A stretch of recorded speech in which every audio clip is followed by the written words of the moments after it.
general, remarkably well preserved for their age. The victim went missing 15 years ago, and the case of her disappearance had long gone cold.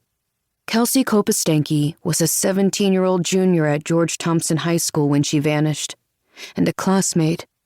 The article literally says this, and I don't blame the writer, not really, because including my name will invariably boost this floundering local paper's SEO performance, even if it makes it sound like this is my story, and not the story of my dead best friend. And a classmate, he writes, of diamond-selling and Grammy Award-winning singer-songwriter Dylan Reed. 2022. It's Sloan who sends me the article about Kelsey Kopostanki's body. Every day, her two assistants comb the internet's chatter about me, sifting through forums and Google alerts and social media for anything that might require our attention. Most days, they flag a few posts on Twitter and Instagram that I could engage with if I wanted, because it long ago stopped feeling safe for me to rifle through my own notifications. Very rarely is there legitimate news we don't already know about, and most mornings it's nonsense. Hear Dylan Reed's ex's unfiltered opinion on singer's new beau. Dylan Reed's $900 Gucci sweatshirt. Get the look. Dylan Reed records at Highway 61. Fans think new music coming this year.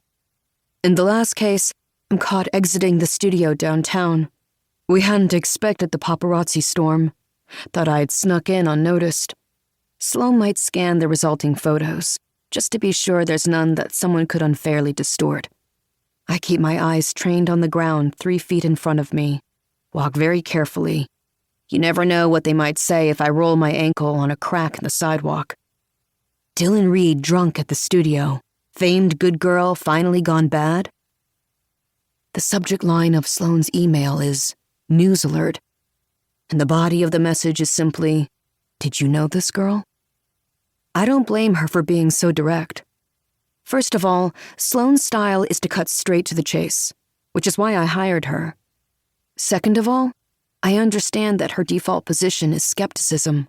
The press will do anything to morph even the most tangential connections into something material. Why would she think this story, sad as it may be, is any different from the usual grasping at straws? I'm reading the article for the 4th time when Nick texts. Good morning, babe, he writes, followed by a selfie, shot unflatteringly from below, his green eyes wide and eyebrows raised. We've been together for almost 6 years, and I am still shy about sending him unflattering photos of my own. I reply with a heart-eyed emoji instead. How's set?